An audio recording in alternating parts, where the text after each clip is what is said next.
Alright, what's going on, guys? Trev back again, here to bring you another video. This one's going to be doing a The Walking Dead video for today, leading up to the 12th episode for The Walking Dead Season 9. In this one, we're going to give our thoughts, start off the Q&A with a statement, and that is that the survivors are just simply not ready for the Whisperers.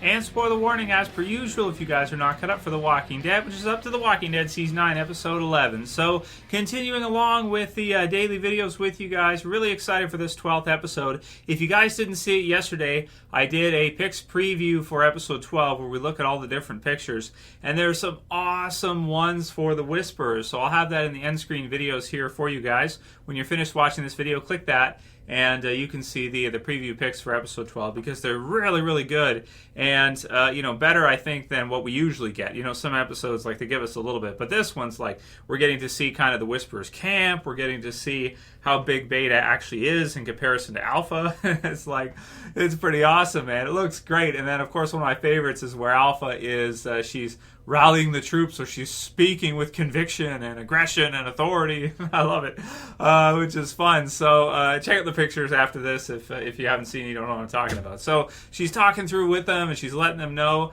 and it really feels like as you're watching this season through. So they have the stuff with Rick that happens in the first 5 episodes. Then we get the whole time skip, which goes ahead over 6 years to current time and date. And basically, you have kind of a new version of The Walking Dead, but in terms of the communities, they're not on the same page. So what Rick actually fought for and what Rick wanted to do, where he brought everybody together, unfortunately, when he left, or when he almost died and had to be taken evac'd right away via a helicopter with Jadis or Ann.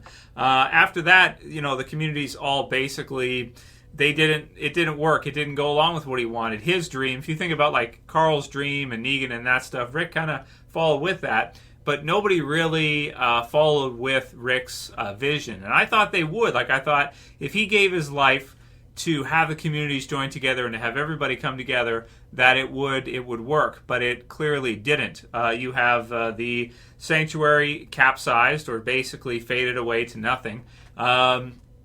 Basically gone, right? And they killed off some of the ones that they had to, like the scene with Carol and Jed and that. And then the rest just pretty much, some of them were amalgamated into the other communities, but a lot of them might have gone off like Dwight or who knows where to wherever to try to survive, since there wasn't enough there to live. Negan's in prison, has been in cell the whole way through, and is basically just a guy at this point. He's not the leader of a major group. He doesn't have his Lucille, so his superpower's gone, and he's basically just sitting there. Michonne, we know in a little while, will be leaving in Season 10 because of the contract and everything for Janai Gurira, and so you basically have one of the weakest survivor teams that we've ever seen in the show, without Rick, without Maggie, soon to be without Michonne. She's there now, but just for now. And then, the communities and how it goes together. The Oceanside disconnected pretty much from the others. And this whole charter or treaty that Ezekiel is hopeful for, and yet he smiles. But they're not working together. Michonne is closed off from the others. Alexandria's gates are basically shut. And everybody's kind of on their own. Then you have a group that comes in with the Whisperers under Alpha and Beta that are absolutely unified. If you think about Alpha and Beta by her side, as Madison said in Fear the Walking Dead, she said that Walker has command. And Alpha has command in the same kind of way, right? You basically see some of these villains come forward to where, they're able to keep people in line with that level of brutality and violence and authority that they have, so that nobody is going to test them or anything of the sort, with the exception of maybe Negan and Simon. You have one leader with Alpha, and you have one team, one force together, all unified and ready to take out the survivors, and that looks like what we're going to see start to happen soon, if we can judge anything by the picture of Alpha given the speech at the Whisperers camp. So this one really doesn't look good for the survivors. You see the hilltop, And you have Alpha, who comes up with maybe, what was it, 30 something, like 32 or so in total. Whispers, maybe a few more if there were some off and around, right? Like some of the ones that had Alden and Luke there. And then you look inside the Hilltop, and it's like, who do they have, man? I mean, Daryl's badass and everything. So you have him, and they do have more weapons than the Whispers do. The Whispers mostly have, small butcher knives and kitchen knives and things like that. Whereas, the Hilltop does have some. They have a blacksmith, so they're going to have some swords probably and things like this. The Kingdom certainly does. But because the groups are so detached from each other, and because they're not working together that well, maybe with the Hilltop and the Kingdom working together best, but Alexandria kind of taking a back seat this season to where we hardly have spent any time there recently with the Whispers coming in here. The survivors simply do not look like they're ready to face the Whisperers right now, and that's part of the reason why Daryl had to give Lydia over, even though he didn't want to, is because I think even he realized, at the Hilltop here, you have him, you have Henry, you have Magna's group, which is a new group, which they don't even know how well they can trust them. If you look at, they're part of them now, but if you look at what happened with Jadis and that during season 7 with the big twist at the end, it's like, you can't be certain 100% that they're going to fight to the death with you either. And then aside from that, you basically have some kids at the Hilltop and just a few random guards, this kind of thing. But we don't, at least from that episode, I don't get the sense that they have the ability to face the Whisperers, and that was just 30 something of them. That wasn't including Beta and all that he has. So now that we get to see the camp, this is going to be fun to see in this episode 12 how many they actually have. Is it more like 50? Is it 100? Is it more? Whatever the number ends up being, it really looks like these survivors are just not ready for this. They're not prepared to deal with this as a threat, and they're not ready for what's to come, right? So, man, this one's going to be crazy. We'll see the fair with the communities kind of coming together, and maybe they'll struggle to do that. The Whisperers will come in and probably annihilate a dozen or two people, and then they'll all kind of figure out that, okay, now we have to come together because there's this new threat, a form of military. Maybe Daryl leads the military. We'll see what happens with that, and then, eventually here we'll see the survivors fight back. But at the end of the season, I think that's mainly what we're going to see, which is just that the survivors were not ready. They didn't foresee a threat like this coming in. They are not on the same page to where they're going to be able to fight with each other instead of amongst each other. They're going to be able to fight together against the Whisperers. And so, yeah, man, Eugene hasn't been producing bullets. They're they're not in a great position right now. They don't have a Walker army to kind of bring in with them like the Whisperers do.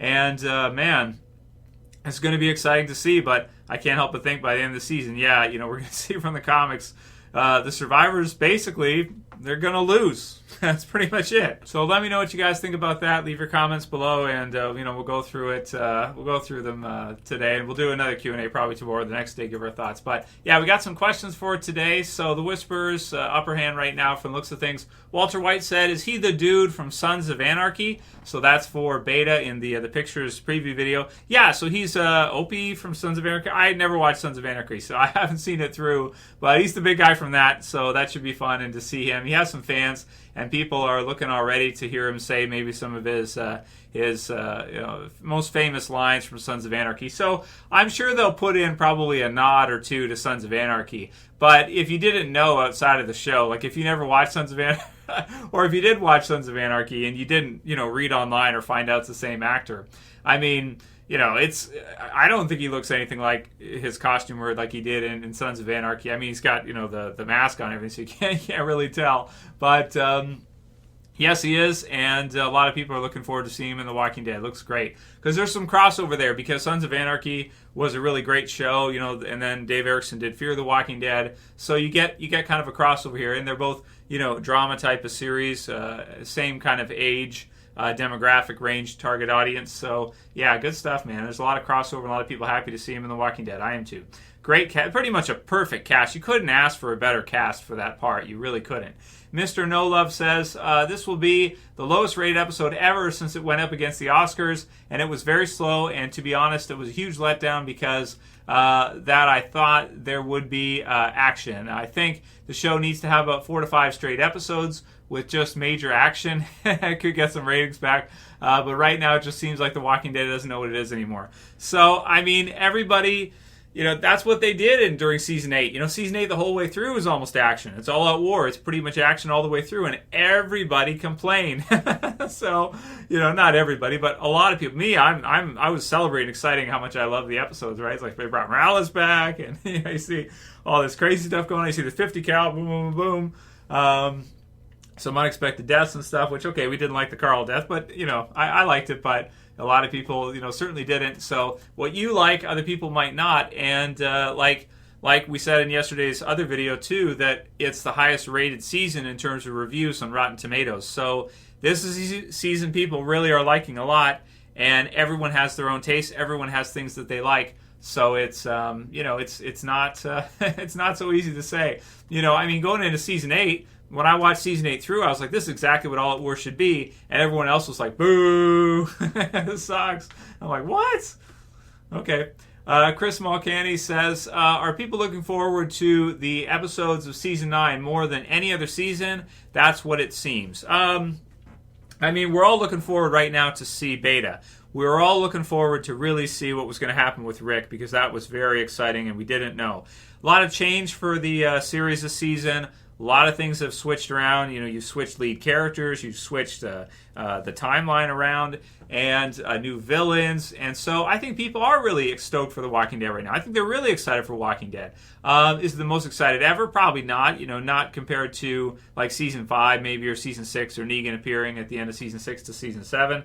But at the same time, the hardcore fans are really excited. They know what to look for. They know what to expect. And, I think the people that have stuck with it are really happy that they have, and I'm happy that that I did too, because it's still, despite all the different things that are going on behind the scenes and cast members leaving and whatever, it's still fantastic, week to week. Like, is there any other series I enjoy watching as much as Walking Dead? Not even close. Right now, Gotham would probably be second, but that's a pretty distant second. Walking Dead is so good, man. It's so much fun. Calvin624 says, to be fair, people who have stuck with a show this long are probably more likely to give the show a higher rating score than those that left during earlier seasons. And that's true, to play devil's advocate for Calvin. He's right about that the people who are still watching are hardcore fans, and the people that didn't have probably already left already during Season 7. They probably left after the Season 7 premiere, like that giant herd that left of fans that left The Walking Dead at that time. Maybe they were just mad about Glenn being killed. I don't know. So, but that's true. That's a good point. But still, it's the highest rated ever. So it's not second to Season 5. It's higher rated than Season 5, which is really strange to see. I did not expect that. A crazy guy says, Beta is the thing I've been most excited about The Walking Dead all season. Yeah, me too, man. I can't wait to see it here. Well, aside from Rick and him having to leave and what they were going to do about that. That had me excited, but also very, very nervous. PGA Spellc says, who would win in a fight, T-Dog or Beta? So I'm not even going to answer that. I think it's obvious. I'm Joker28 says, Frowny McTwo-Knives not far. So that's what in the comic books, for you guys, if you want to know a little bit more, that's what Negan calls Beta, because Beta's scary as shit, and even he admits he's scary as shit. So he calls him Frowny McTwo-Knives because he's kind of grumpy, and he had two knives. So will he take Daryl's two Bowie knives from him in the next few episodes? I think so. Will it be episode 12? Maybe 13. Well, maybe the end of 12. I don't know. We see the fight between Daryl and Beta. I think 13, but it's going to be good, man. That's going to be exciting. Ant Smith says, Trev is obsessed with Negan and gunfights. Just face it, Trev. Negan's goofiness doesn't fit with a show like this. So I can't argue with you. The audience responded how they did. They didn't like All Out War as much as I thought they would. So that's fine. And you're right. I do love me some Negan. I do love to see Negan in The Walking Dead. And I do love to see zombie apocalypse action. I do. And I won't deny that. I really, really do. And, for me, it's still like Season 8. I enjoyed it a lot, man. I really, really did. I really did. And that's not a lie. That's not anything. I really did. So it's different, man. Everybody's different. Jose Luis says, WTF Walking Dead, stop killing everybody. So, yeah, that's true. And the last one will be from You're Doing It Wrong, who says, I don't find Alpha scary, just fugly. Super fugly. I don't know, them dropping the mask took all the scary out for me. The show is so dragged out. They have a few interesting characters left, and yet don't even show most of them each episode. At this point, it's almost better to not watch it all until the whole season's done, and then just watch the whole thing at once. So if you want to binge it, that's the whole trend nowadays, is to binge shows, right? That's the Netflix angle. So if you want to binge it, you could. It's up to you. Personally, I look forward to seeing some of those comic book moments get adapted. It's my favorite series ever, so I look forward to watching every week. I'm glad they don't release it all at once so that everybody gets to see it kind of on the same page. And I think it's a premium type of show, just like Game of Thrones and some of the others that are really, really good, so that, people are going to want to watch. You're going to want to have that fan base is going to tune in each week. And it makes a lot more sense to do it that way than to drop it all at once. It's kind of like Stranger Things, They dropped Stranger Things all at once, which they're going to do in July this year, right? With Stranger Things Season 3. But it's almost like the show's so good, you might be better off doing like a weekly release or something like that, and releasing it early rather than dropping it all at once, but making people wait to a certain date. But that's their model. Obviously, they're not going to change that. However, it probably would change things it'd create kind of an influx of subscribers, not all at once, but over a little while. So, different idea. Netflix might want to try it eventually if they haven't already. I'm not sure if they have or not. Anyway, that'll be it for today's video, guys. Let me know what you think. If you like this video, please thumb it up below. Let me know what you think about the survivors and their position against the Whisperers right now. For me, I'm thinking it looks really bleak. It just looks like they're not ready for what's to come. They just don't know. But we who are in the know, who read the comics, in other words, we know what's coming, and they don't. Blood's coming, right? Was that what one of the saviors said to Carol, right? So that's it. I'll see you guys soon. As always, it's Trev. Saying peace. Later, guys. See you soon.